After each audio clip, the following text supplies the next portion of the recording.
Gents, I just want to pause the episode for a moment to let you know about the Strong Men of Value Academy. You will have heard me refer to it a number of times, and I want to bring more attention to it. So this isn't just a program, it's a life-changing environment and community of men who are focused on personal and professional growth. We're looking at areas of relationships, wealth, and health, things to help you thrive and maximize your life. Imagine having bi-monthly one-on-one coaching sessions with myself, weekly group coaching calls, and an incredible brotherhood of high achievers by your side. Now we're diving into resilience, leadership, and holistic growth to not just succeed in your career, but to thrive in your health and your relationships. Your journey to greatness, it starts here. So join the movement and you can apply for the Strong Men of Value Academy. You can head to themanthatcanproject.com to find out more. Welcome back. My name is Lachlan Stuart and I'm the founder and host of the Man That Can Project and this podcast. So today's guest is Sean Meyer. Now, Sean is joining us from Perth. He is the founder of Leelo Active and a model. He's had some incredible experiences. He went to JLo's 50th, obviously left the 9-to-5 to pursue modeling, lived over in London, went over to the States, worked for brands like Puma, ASOS, Nike, I'm fairly sure, which is pretty powerful stuff. And he's such a young fellow and a very, very inspiring guy. So throughout this chat, we talk about perseverance and persistence, you know, how to deal with heartbreak and going after what you really, really want. And, you know, the power of networking, which is one thing that I know he is incredible with. So there's lots to take away from this episode. So make sure you definitely grab yourself a comfortable chair to sit in. But before we dive in, if you aren't a member of the Inner Circle program, make sure you check it out. The 7-day free trial is not going to be there for much longer. And we are going through a serious upgrade in the back end for all our members. And it's, you know, I can't wait. Like, we already have such an incredible community from men all around the world. Obviously, it's an online community, which makes it even better because everyone can tap in from everywhere. But just what this platform is going to allow you to do and the extra engagement and, you know, videos that will be available and processes to help you continue creating momentum. I am so excited for it. And I'm working my ass off on the, you know, back here behind when I'm not doing podcasts and everything else to make sure that it's going to be a hugely valuable addition to the Inner Circle program. So that's enough from me. Let's dive into the episode with Sean Meyer. Oh yeah, and don't forget to like, share, and subscribe. You're listening to the Man That Can Project with Lachlan Stuart, a global movement created to empower men and open up what's really going through their minds by having real and raw conversations about life's unique challenges and our individual ways of processing it all. Welcome to the Man That Can Project.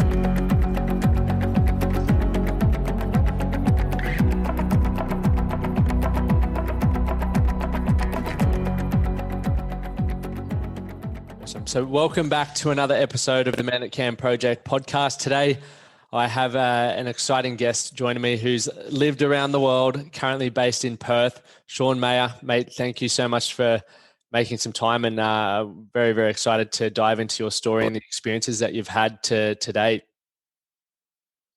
Yeah, thanks for having me. Appreciate it. I think it's one goal for me in 2021 is to feature on a few podcasts, and what better way to start than with your one. I've listened to a few of the podcasts before. I think the LSKD one, that was one that I actually came across, and that got me onto you guys. So yep.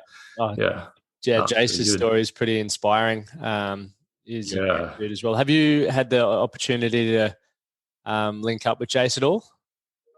No. I mean, I've been following LSKD for a while, and I've been looking for other podcasts that are talking about, you know, guys that own activewear labels or fashion labels. And I guess the stuff that you guys talked about was quite relevant to what I'm doing now. So yeah, I found it really interesting. That's awesome. I'll definitely have to make the introduction. But obviously for yourself, you know, you're a model, the co-founder of Leelo Active. I pronounce that correct? Yeah, Leelo Active. That's correct.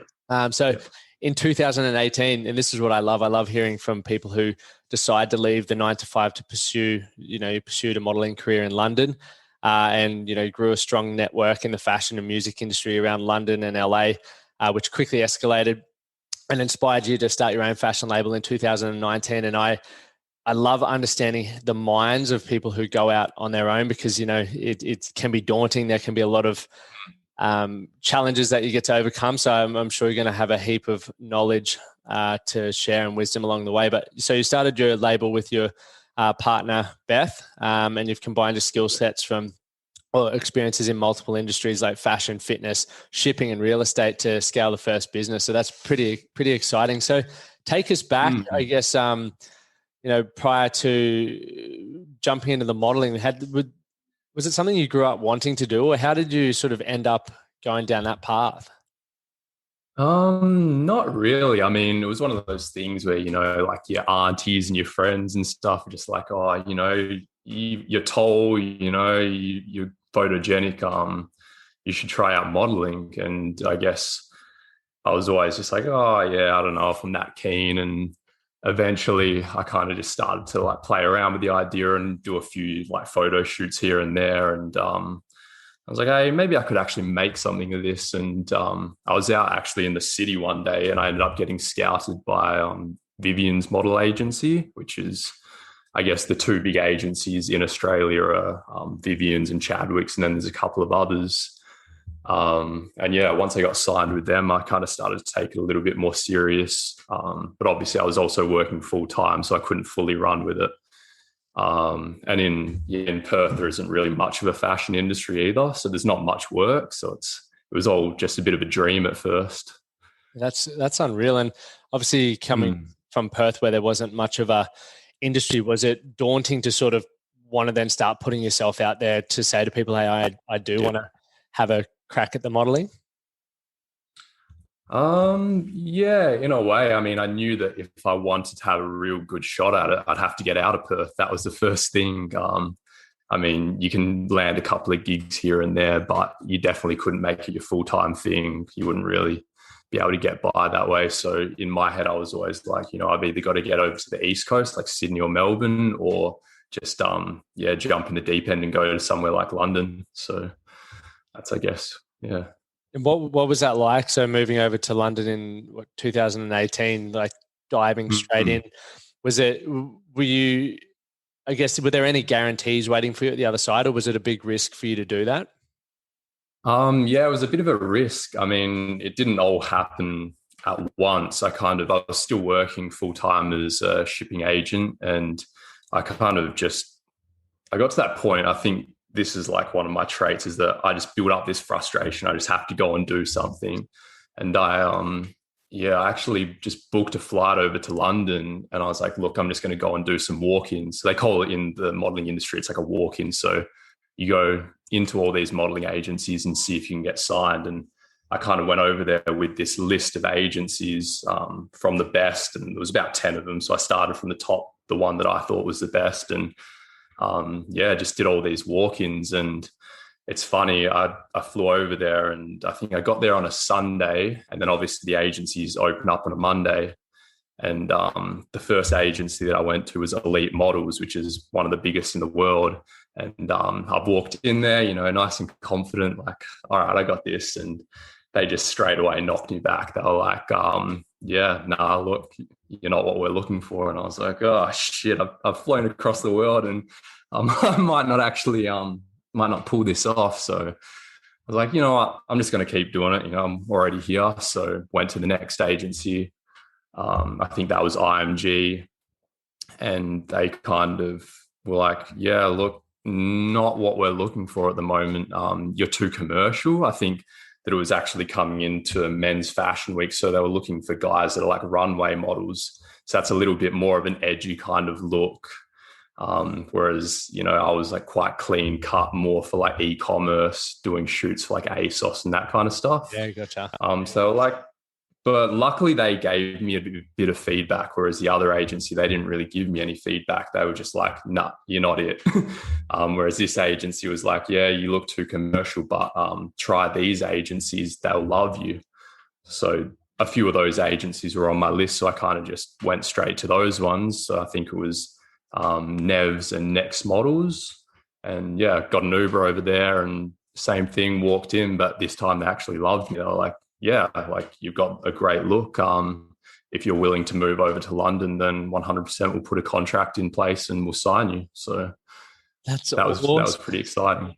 Yeah. Mate, that is so inspiring. Like, I think a lot of people sit back in life and like the idea of doing things, and they'll take action if there's like a guarantee in place. But the fact that you just got a list of agencies and went over and obviously got knocked back straight away. You might go over, as you said, all confident and ready to rumble, and straight away it's a knockback and no feedback, right? So when you didn't get the feedback, like, how was that for you? Did it make you sort of question how you looked, I guess, like from a body image perspective, or even how you showed up because you didn't get, I guess, specific things to improve upon, maybe?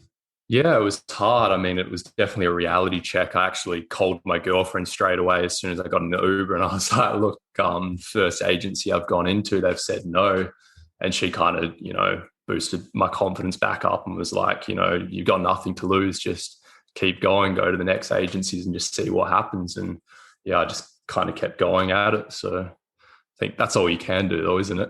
Yeah, definitely, man. I think that's such a powerful thing. So obviously you got the contract then and moved over. And what was that like for you then, I guess, essentially packing up your whole life and moving over? Yeah, it was exciting. I mean, going from a city like Perth, which is so isolated and such a slow city, to then going to a city like London, which is really quite fast paced and there's a lot going on. Yeah, it was super exciting. I didn't really know what I was getting into either as such. I mean, I had this dream that I was like, yeah, I'm going to be a model, but I didn't even know what that really meant at the time. Like, I didn't know what a model did until I just got into it. So yeah. What was it that made you, I guess, go over there and give it a crack without really knowing what you were getting yourself into? Was it just you weren't happy with where you were currently at, or you just wanted something different, or? Yeah, just wanted something different. I mean, my 9 to 5, I enjoyed it a lot. It was a really nice, comfortable job, pretty good money. But then always in the back of my mind, I was like, whilst I'm young, I've got this opportunity. And actually in 2017, I did a trip over to LA and I did a few photo shoots over there. And that kind of inspired me as well, because I got to meet a few models that were doing it full time and just see what their lifestyle was like, which was nothing that I'd ever seen before. These young guys that are just, I don't know, they seemed very free with what they were doing. Like, I guess that's the best thing about being a model is that, you're not going into an office every day. It's like, it's a lot different. Yeah, definitely sounds like a good lifestyle thing, like that choice. And is that sort of what, before we go into obviously talking about your business and starting that, but is that sort of what directed you to wanting to start your own label? Is that freedom and choice and an expression of self almost?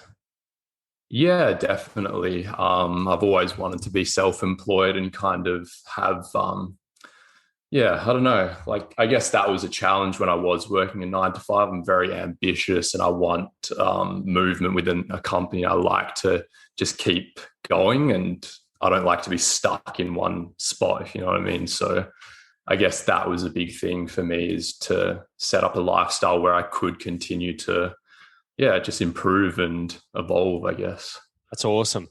And when you were over there, like, you had your career kicking off and everything like that, like you obviously got to mingle with some cool people, but skills and I guess things, obviously there's the specific skill of modeling and everything that goes into that. But from a personal development side of things and things that you've now taken and implemented into your own business, like networking and things like that, what did you sort of learn and develop while you were over there? Definitely. I mean, the power of networking, it's one of those things that I quickly saw that, you meet one person that's kind of in a higher place and then they introduce you to another person and suddenly you're just like, I don't know, it just snowballs, which was crazy for me. I mean, the first guy that I kind of met when I was over there was a guy called Manny, and he works for an agency called First Access Entertainment, and he manages like Winnie Harlow, Rita Ora, Madison Beer. And I had a meeting with him and I think he was looking at possibly managing me at the time, which I wasn't really interested in. I was still kind of trying to find my feet and I didn't really understand what he was trying to do. But he kind of put me on his PR list and started inviting me to all these like fashion events and stuff. And from there, I was just like, whoa, this is crazy. Like, I think the first event he invited me to was this store that Naomi Campbell was launching in London. And we kind of got an Uber to the store, and we get out and like paparazzi start like tapping us. And I was like, this is mental. Like, I've only just got to London, and like, yeah, I don't know. That was just kind of crazy. How do you deal with that? Like going from obviously, I guess what I would assume is, I guess, a normal life where you're not getting the paparazzi all over you to next minute having cameras in your face. Did you find it overwhelming? Did you find it exciting? Was it like, what were the emotions for you? Yeah, it was exciting. I think that one of the things when you're a new face model, there's a strong saying where it's like fake it till you make it. And it's definitely a case in the modeling industry. You kind of have to, look the part and act the part. And I kind of knew that from the get-go. So when those kind of things were happening, I was trying to act as chilled as I could. I mean, in my mind, I'm like, this is crazy. But on the outside, I'm like, kind of holding my shit together and just acting like, oh, this is just normal, but it definitely wasn't normal. Yeah. Did you find it any, I guess, points in time it went to your head or anything like that, or you found yourself being able to remain humble, or what was that sort of journey like? To be completely honest, I think it does get to your head a little bit. I mean, I definitely found myself obviously posting on my Instagram stories, like, look what I'm doing, like, this is crazy. But at the same time, yeah, I mean, I try and remain as humble as I can as well. So you don't want to look like a dick either, but at the same time, I was excited about it. So I was definitely posting like, look what I'm doing at the moment. And everyone back in Perth was like, holy shit, like, what is Sean doing right now? You're like, I don't even know what I'm doing, but I'm loving it. Yeah. Do you think, is it something that you like, obviously COVID's here and it's hard with the travel, but is it something you want to get back over to LA and London and continue pursuing? Yeah, definitely. I mean, it's one of those things where I obviously built this network and I have friends from all around the world now, and we still touch base on Instagram, but it's not the same as actually like kind of being over there and being with them. But I mean, the connections are still there, and I am excited to kind of get back to London and LA and meet up with those people again and just, keep doing those things. I mean, it was pretty exciting. So yeah, that's perfect. And for yourself, like, obviously, you know, when the seed had been planted from all those people that you were saying that you should give this a crack and everything like that, was it sort of like something that you then started heavily pursuing? And I know you've spoken about in the past, like law of attraction and everything like that. Is that something that you started, I guess, understanding and implementing into your life and I guess your thought processes and still do to today? Yeah, definitely. I think that you have to have goals in mind and really manifest them in your mind. And that's definitely worked for me so far on a positive level and probably a negative level, which I guess we can get into later as well, which is interesting because I think on the flip side of the law of attraction, you know, even if you have negative thoughts or talk about negative things, sometimes that can become a reality too, which, I definitely had that happen too. So. Yeah. Was that all going on like prior to the modeling or during the modeling or even after, like all those negative thoughts sort of bubbling up? No, it was actually just after we had launched the business. So I was back in Perth and I'd kind of put the modeling on the back burner a bit to focus on obviously starting this activewear label. And yeah, it's funny. I launched the activewear label in July 2019. And then I got an invite to Jennifer Lopez's 50th, which was in 2 weeks' time after we had launched the label, which was kind of crazy because I was like, well, look, I've just launched this business. Is it kind of selfish to just run off to America and go and celebrate Jayla's 50th? And that was one thing that me and my partner talked about, obviously, because we're in a partnership with the business. So I was like, you know, should I? And she was like, yeah, of course. Like, if you don't do that, you're going to regret it for the rest of your life. So what was it like the 50th? Like, she seems to be the lady that just doesn't appear to age at all, Jayla. Love her. But what was Yeah. that like for going over there? And was that just, I guess, going back to the power of networking, like you got introduced and everything like that? Yeah, so I met her back in 2018 in April. I was introduced to her through her voice coach, Stevie Mackey. Um, Kind of took a trip out to Vegas with him and then got introduced and spent like 2 weeks out in Vegas with her and her entourage, and just, yeah, got to know her quite well. And we all got along. I got along really well with her whole team. And then, yeah, they were kind of just like, come out anytime you want. So I guess I took advantage of that as well, and went back out and met with them again in October 2018. I think that was to end her residency contract that she had in Vegas. So she was kind of performing, I think 3 or 4 nights a week every, I think 2 to 3 weeks out in Vegas. Yep. Jesus.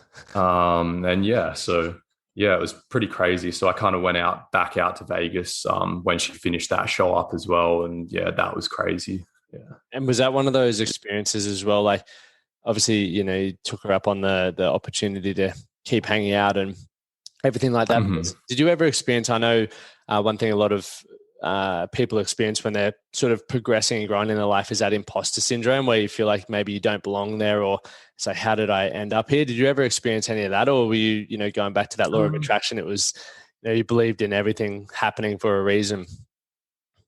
Yeah, I don't know. I definitely do relate with that whole imposter syndrome. And I think that sometimes you do get caught in acting in a certain way. But I think the cool thing about JLo and her whole entourage is they're very genuine, and they didn't care. Like, she kind of asked me like, oh, what do you do? And I was just like, oh, I'm from Australia and I model over in London, and didn't try and talk it up or anything. And I think that she respected that too, that I kind of wasn't there to prove a point or anything. I was just there to have a good time. And yeah, that was it.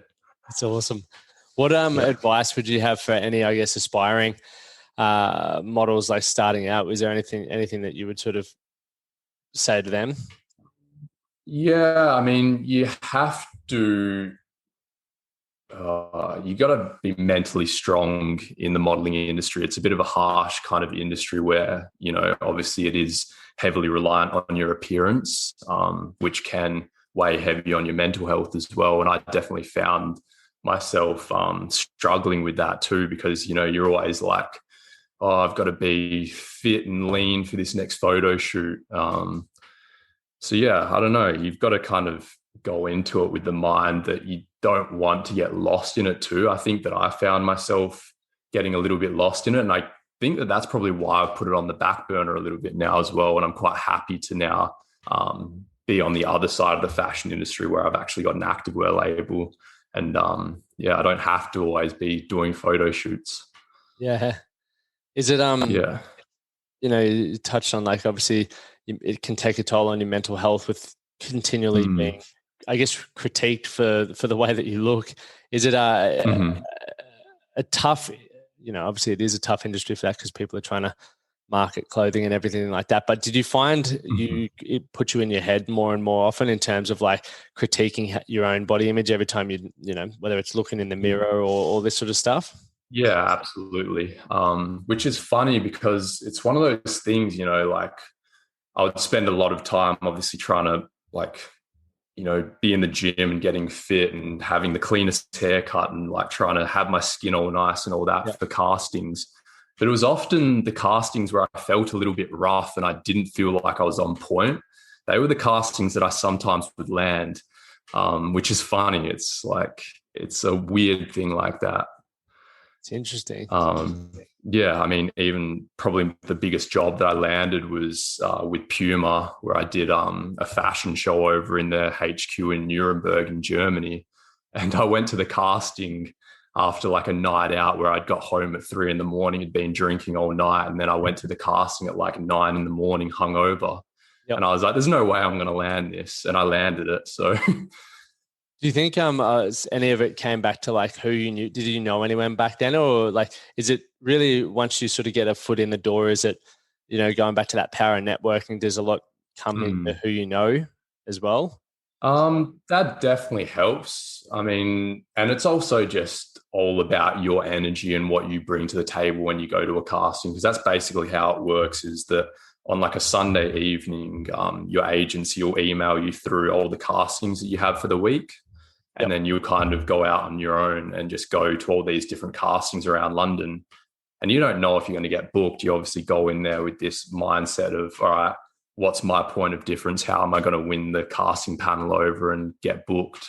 Yep. And I guess often for me, I was like, well, I'm this Aussie guy out in London, so I'm going to use that to my advantage. So I think as soon as they hear you talk and they're like, oh, you're from Australia, like that's instantly a point of difference, which was a bit of an advantage too.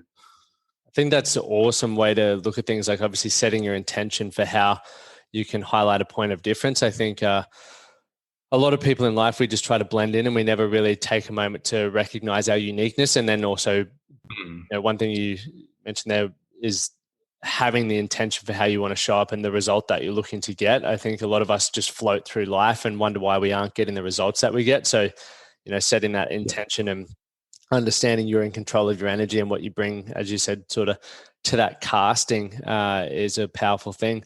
But dive for 2019 when you started the label, like what sort of went through your mind? And obviously your partner is your business partner, so your girlfriend is your business partner. Was that like an easy decision to make? Because I don't know whether it seems to be a common thing. People say, don't ever go into business with family or with mates because it never ends up well. Did all of that sort of cross your mind? Yeah, definitely. I mean, we'd been together at the time for I think 6 years, so we're quite comfortable, and we'd obviously went and moved to London and lived together as well. So in our heads, we were like, oh, we can get through this. But we did have a reality check. I mean, we broke up 1 month into the business. We're obviously back together now, but that was the reality of it. Hey, which which is crazy. Was that just from added pressures and stuff? Like it was like a new growth opportunity for you guys as a couple as well? Yeah, I mean, it came as a shock to me. I guess I wasn't paying as much attention as I probably should have been, because she kind of came over to London with me and I was doing all the modeling stuff and she was kind of just there traveling, but always by my side, which was great. But I think that weighed heavy on her because she started to feel like she didn't have her own thing. She was very much just always by my side. And then we kind of came back to Perth and like, well, look, I've got this network now and it would probably be great to start a business, and then we can kind of utilize the network and see how we go from there. And we'd both always wanted to have our own business. We'd talked about it for years and we kind of felt like that was the perfect timing as well. So we kind of jumped into it, and the launch went well and it was all good. I mean, there was definitely stress trying to get everything ready for the business and then launching. But I definitely wasn't expecting us to break up, put it that way. Yeah. And what made you decide? So is yours only female activewear, or is it mixed, or how's it all? It's mostly just women's. That's our focus for now, is just women's activewear, which is interesting, but I'm really actually happy to go down that line. I mean, I would love to have like a men's fashion label too, but as far as business and marketing goes, I think that it's, in my mind, it's easier to market to girls. I mean, they buy a lot of clothes, so yeah, definitely. Never buy clothes, so I'd be not the ideal market. Yeah. But driving forward with the business, you've already touched on like the perseverance and the ambition, because for those who run businesses know it's not easy, and for those who follow people who run businesses on Instagram, it looks like it's the greatest thing ever. But obviously, there's always stuff happening. For yourself, like what's been one of the most, I guess, testing moments, or I guess a moment in your business that's taught you the most about yourself? Honestly, it probably was in those early days, I guess, when we broke up. That was probably the hardest thing, because, you're still trying to gain traction and build a reputation for the brand and try and get your sales in.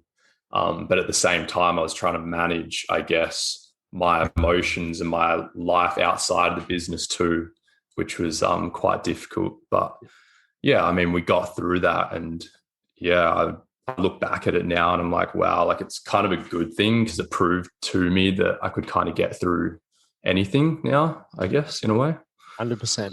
And how did you go about, like, I guess, let's just say the business is chaos at the start. Like, everyone's experience of a startup is hectic. But then managing your life and your emotions and everything around that, like, what did you find worked really well for you in that state? Because I think a lot of people listening, let's just say chaos is whatever everyone's experiencing at the moment, and we're trying to juggle life, we're trying to juggle relationships and self-worth and everything like that. So how did you sort of tidy or put it all together to get to where you're at right now?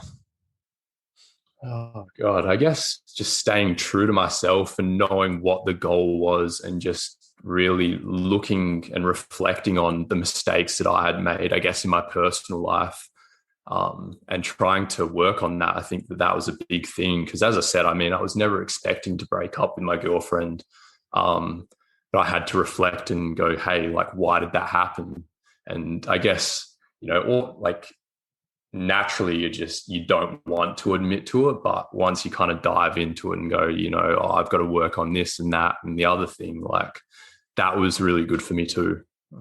Yeah, self-reflection, it's hard. It's looking at ourselves as in the most raw form, and admitting certain things to ourselves, but then it also gives us that power to create change as well, which is exciting, and it puts us back in the driver's seat to get what we want from life. And it's a big I guess moment to be proud of yourself, because there's a lot of people who don't ever acknowledge that, and we continue to look to blame this, that, and the other for why our life may be falling apart, or things aren't going to plan. So to be able to recognize that and then acknowledge that's huge, and it inspires people like me to hear that you're doing that, and obviously having you at the forefront of a fashion label as well, which when people continue to hear your story, they'll be inspired by that and see that taking ownership is a big, I guess, a big part in creating a successful life, whatever success looks to an individual. But moving forward for I guess over the next couple of years, like, where do you sort of see yourself going personally, but also then taking Leelo Active?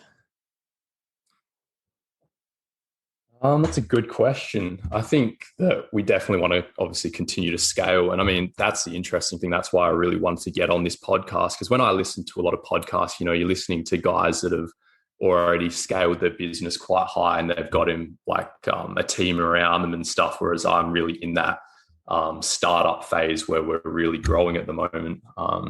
But it's exciting. We're kind of at that point where it's just becoming profitable.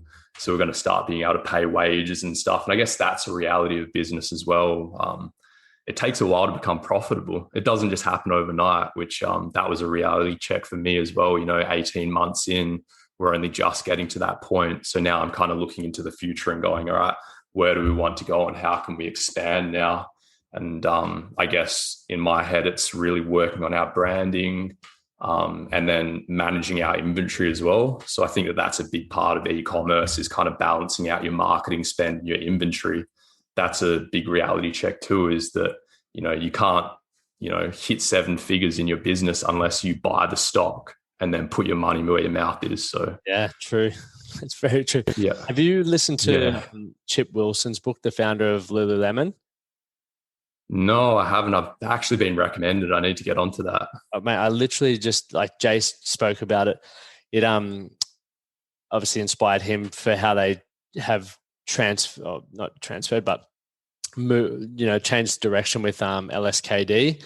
And I actually downloaded it today on Audible, so it'll be what I start listening to next, just purely to hear from that point of things. But obviously, being in the e-commerce space for clothing, it might be a good book to listen to and get some inspiration from. Obviously, one of the biggest brands as well in that definitely space, which is exciting. And I guess a few more questions to tidy up. One that I always love to get people's perspective of, and I never prep anyone for it, purely because I love to hear each individual's answer. And I think that's what makes it unique, is there is no right or wrong answer, but people from all around the world can relate to different things. But what's your, I guess, definition of being a man? Ooh, that's a good one. I think being self-aware, having a really good level of self-awareness.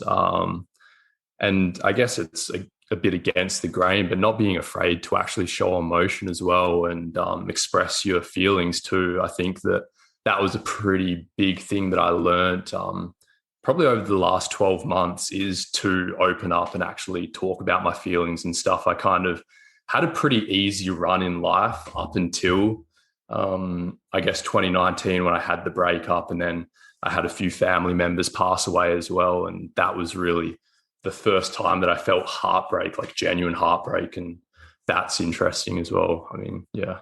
Yeah, that's powerful. And so 2019, you would have been 23, 24 or around that age? 25. So I had a pretty good run. And that's, I guess, what I was touching base on at the start of the podcast, where I was saying the whole law of attraction and stuff. So when I was actually out in New York, I was with a friend and we're talking about that exact thing. I was saying, like, I'm turning 25 in a few weeks' time, and I've never really experienced any heartbreak. I haven't had any family members pass away. Like, I had such a good run, and I'm about to fly to Miami to celebrate J-Lo's 50th. And I'm just like reflecting on my life. It felt like it was at a really high point. But at the same time, I was quite aware that things couldn't continue, I guess, being so smooth. And a few weeks past that, I kind of had that reality check where things went downhill a little bit. So, yeah. Yeah, that's crazy when you think about that you're reflecting and then all of a sudden things start happening. Yeah. How did you, I guess, manage and deal with the heartache, heartbreak? Like, you think about that, that's 25 years of smooth sailing, essentially smooth sailing with no deaths or losses, and then to obviously have a breakup and that sort of stuff all in a small period of time. How is that? Like, how did you cope with that? How did you manage all of that? Definitely helped to surround myself with family and friends and really talk about it. My mum helped me a lot through it as well. I mean, we're close, but we became a lot closer through that time, because she was really there to support me, because it was rough. You don't know what heartbreak is until you experience it, and you're like, wow, like it really sends you. Yeah. And there's no like formula, and there's no like, some people mourn for years, others mourn for 2 days. Like, there's no, this is what it's going to feel like for you, which is the challenge. Because even as someone, and you would have experienced this too, where you try to be there for people, but it's really hard to understand what someone's experiencing. And that's why what you were saying earlier around, it taught you to start being vulnerable and communicating better.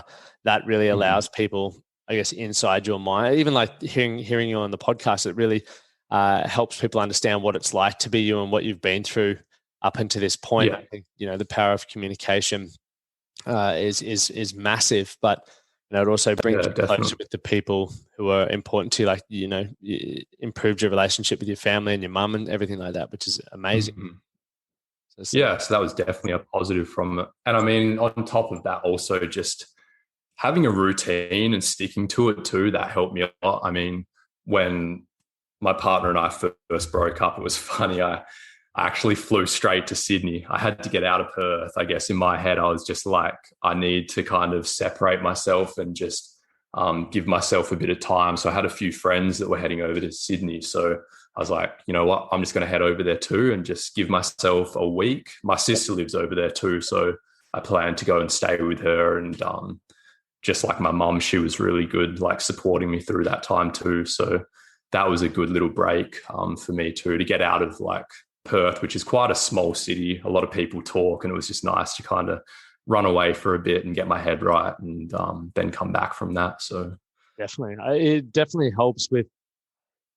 It's like a pattern interrupt where you put yourself in a different environment, and it starts allowing you to think differently. And maybe the way you viewed the breakup initially may have changed by being around different people, being in a different city as well. So it's definitely a powerful thing to implement. I call them pattern interrupts into your life as well, which is brilliant. But where can people find you? Like, if they want to, reach out and find out maybe even what it's like partying with J-Lo or the modeling industry, but even just, some things that I really have taken away from this. Obviously, I'm loving the power of networking, law of attraction, the ambition and perseverance. And I'm sure there's a heap more stuff that, in 26, 27 years, there's so much stuff that we wouldn't have even covered yet. But for those, out there, and there's a lot of men who are, I can tell you right now, aren't happy. It's like 84% of people are unfulfilled in their job. So there's, I'd imagine a high percentage of those are wanting to start their own thing or wanting to try something different. So for those guys who want to reach out to you and find out more about what that's been like, where can we find you? So on Instagram, Sean_Meyer. So it's SEAN and then _Meyer, MEYER. That's probably where I'm most active. And yeah, I mean, you can look through my story highlights and see all the crazy things that have happened over the last few years, which is quite interesting. And then also on the business's blog page, so on leeloactive.com, we've also got a blog where I've been a little bit slow on it lately, but I do want to get back into it. I write a few blogs about, just different topics, whether it's the law of attraction or seeking rejection and those kind of things, which are really interesting too. That's really, so when you talk about like seeking rejection, talk us through that. Is that something you sort of obviously learned through going through that modeling process and being rejected, or did you have that? Yeah, definitely. Yeah, I think it's important. I was listening to a podcast the other day about it, and it kind of got me thinking. I was like, damn, like I've kind of done that over the past few years where you go out of your way to almost go for these goals that are a little bit unobtainable, and you might get knocked back, but it's the best way to kind of learn in life is to go and you might get rejected or you might fail at something, but you obviously can then reflect on that and go, hey, how can I improve, or where did I go wrong? And that's really helped to move my life forward too. That's awesome. What would you reckon? I'm just on your Instagram here now, checking out I'm not checking out, but what would you say is the best one to get a quick snapshot? Have a look. Or Vegas, here we go. Yeah, there's Vegas, there's Miami. I think that first reel is at JLo's 50th as well. So yeah. Jesus, that is insane. Yeah. So cool. Yeah, you definitely have some amazing stories that we'll have to tap into later. But mate, I really appreciate your time, and it's exciting to see you chasing and pursuing stuff that makes you passionate, makes you fulfilled, and learning a lot of stuff on the way. And for all the lads out there, if you want to find some activewear for your partners or your sisters or your 100%. mothers, go check out Leelo Active. I've got all the I'll have all the links dropped in the show notes there, but also feel free to reach out to Sean as well if you have any questions, or just definitely go check out his Instagram and watch a few of those clips. Yeah, definitely. Shoot me some DMs. I'm happy to answer any questions. And if anyone's looking at starting a business and wants to know what it's like or want any advice, I'm happy to provide it. I love talking about those things. And yeah. Actually, one last question. Who is your biggest inspiration? Like, who do you have like a role model that's done what you're aspiring to do? Yeah, there's a few. It's probably like Reese Warbra, who owns MDV, which is a fashion label out in the UK. Him, George and Mike Heaton, who own Represent Clo. That's another fashion label, like a men's fashion label. It's probably those three guys. And then also Ben Francis, the owner of Gymshark. His story's insane. And I mean, those guys are all my age, so I kind of look at their story and it just blows my mind to see where they're at now. But yeah, it's crazy. Mate, once again, thank you so much for your time, and look forward to following your continued success. Yeah, appreciate it. Thanks for having me on. I do not know what that jingle was, but that was definitely not the outro button I was looking for. Whoops. Thank you guys for tuning in. Remember to like, share, and subscribe. And if you aren't a member of the free Facebook group, head on over to Facebook, search the Man That Can Project, and I look forward to connecting in there. Thank you for listening to the Man That Can Project podcast. My name is Lachlan Stuart, and I hope you enjoyed this episode and found it helpful. If you did, please take a moment to rate and review the Man That Can Project on your favorite podcast platform. And don't forget to subscribe to stay up to date with our newest episodes. We'll see you again next time.